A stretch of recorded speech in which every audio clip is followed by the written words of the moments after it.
नमस्कार मित्रों। आज हम पृथ्वी और हमारा जीवन कक्षा 8 के प्रथम अध्याय संसाधन का अध्ययन करेंगे। एक वस्तु या पदार्थ जिसकी उपयोगिता हो संसाधन कहलाती है, या किसी वस्तु या पदार्थ की उपयोगिता ही उसे एक संसाधन बनाती है। दूसरे शब्दों में, संसाधन होते नहीं बल्कि प्रकृति में उपहार स्वरूप उपलब्ध विभिन्न वस्तुओं को मनुष्य अपने ज्ञान और तकनीक के प्रयोग से उसे अपने लिए उपयोगी बनाता है। जैसे धरती पर कोयला बहुत समय पहले से ही उपलब्ध था, किंतु कोयला तब संसाधन कहा जाने लगा जब मनुष्य ने उससे आग उत्पन्न करने की क्षमता की खोज की। संसाधनों के प्रकार। संसाधन मुख्यतः 3 प्रकार के होते हैं। पहला प्राकृतिक संसाधन, दूसरा मानव निर्मित संसाधन तथा तीसरा मानव संसाधन। तो हम पहले संसाधन यानी प्राकृतिक संसाधन का अध्ययन करेंगे। प्राकृतिक संसाधन ऐसे संसाधन जो प्रकृति से मानव को उपहार स्वरूप मिले हैं और जिन्हें मनुष्य बिना किसी संशोधन के ही उपयोग करता है, प्राकृतिक संसाधन कहलाते हैं। ऐसे संसाधन प्रकृति जिसका कोई संशोधन या उसमें परिवर्तन नहीं करता है और सीधे उसका प्रयोग करता है, जैसे सूर्य का प्रकाश, वायु, पवन इत्यादि। जैसे जल एक प्राकृतिक संसाधन है, वन भी एक प्राकृतिक संसाधन है। प्राकृतिक संसाधन 2 प्रकार के होते हैं। पहला नवीकरणीय संसाधन, दूसरा अनवीकरणीय संसाधन।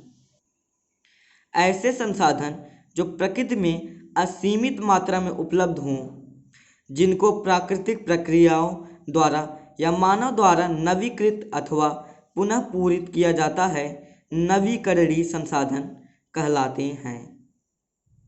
ये असीमित मात्रा में उपलब्ध होते हैं, जैसे सूर्य, पवन, वायु आदि। ये असीमित मात्रा में उपलब्ध होते हैं, अतः कभी समाप्त नहीं होते, इसीलिए इन्हें अक्षयशील संसाधन भी कहा जाता है।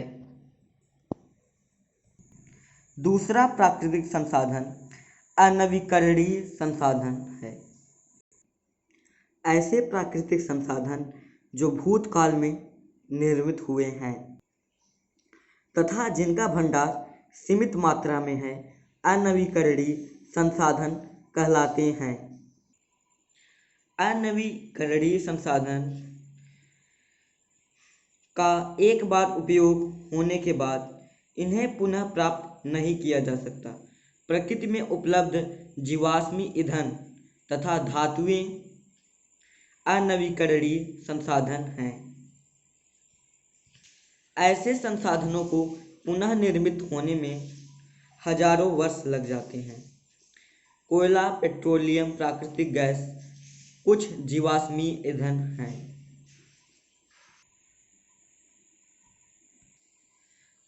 तकनीक एक महत्वपूर्ण मानव निर्मित संसाधन है। संसाधन का तीसरा प्रकार मानव संसाधन है। मनुष्य स्वयं भी एक विशिष्ट प्रकार का संसाधन है, अतः लोगों को मानव संसाधन कहा जाता है। मानव द्वारा प्रकृति का बेहतर उपयोग तभी किया जा सकता है जब उसके पास ज्ञान, कौशल और तकनीक उपलब्ध हो।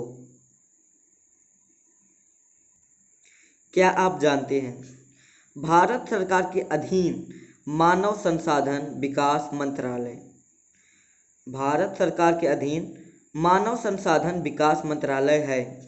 1985 में इस मंत्रालय की स्थापना लोगों के कौशल को बढ़ाने के लिए की गई। इससे यह स्पष्ट होता है कि लोग देश के लिए कितने महत्वपूर्ण संसाधन हैं। आप भी अपने देश के लिए बहुमूल्य संसाधन हैं। इसे याद रखिएगा कि 1985 में मानव संसाधन विकास मंत्रालय की स्थापना हुआ। संसाधन संरक्षण।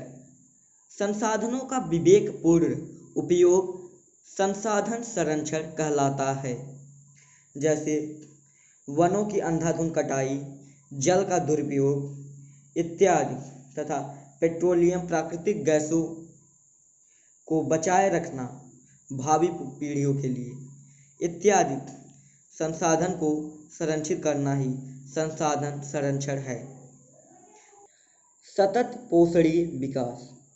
संसाधनों का सावधानीपूर्वक उपयोग ताकि न केवल वर्तमान पीढ़ी की अपितु भावी पीढ़ियों की आवश्यकताएं भी पूरी होती रहें। सतत पोषणीय विकास से तात्पर्य है कि प्राकृतिक गैस, पेट्रोलियम, कोयला आदि का उपयोग सावधानीपूर्वक करें ताकि भावी पीढ़ियों के लिए यह सीमित स्रोत बचे रहें।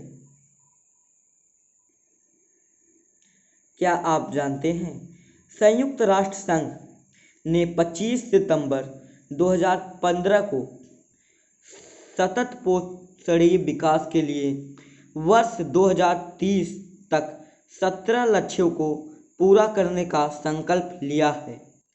संयुक्त राष्ट्र संघ ने 25 सितंबर 2015 को सतत पोषणीय विकास के लिए वर्ष 2030 तक 17 लक्ष्यों को पूरा करने का संकल्प लिया है।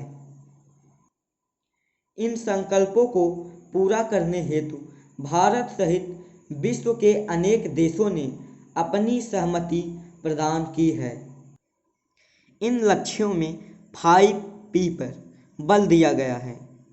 5P P पीपल लोग, प्लानेट ग्रह, तीसरा प्रॉस्पेरिटी समृद्धि, चौथा पीस शांति, पांचवा पार्टनरशिप भागीदारी।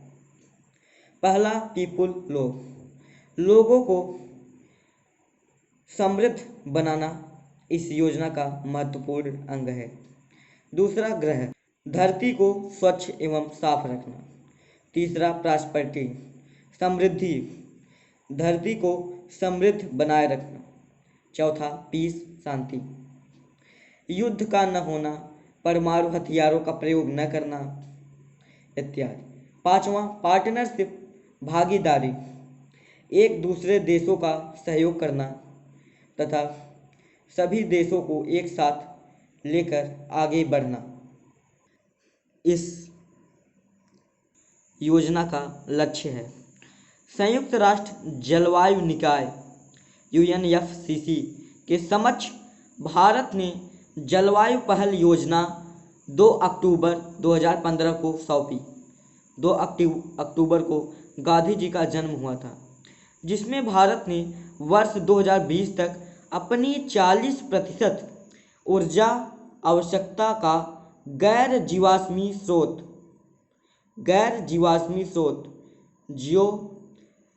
जिसमें जीवाश्म न हो, जैसे सौर ऊर्जा, पवन ऊर्जा, जल विद्युत ऊर्जा, बायोमास, परमाणु ऊर्जा, तो 40% ऊर्जा आवश्यकता का गैर जीवाश्मी स्रोतों से प्राप्त करने का वचन दिया है।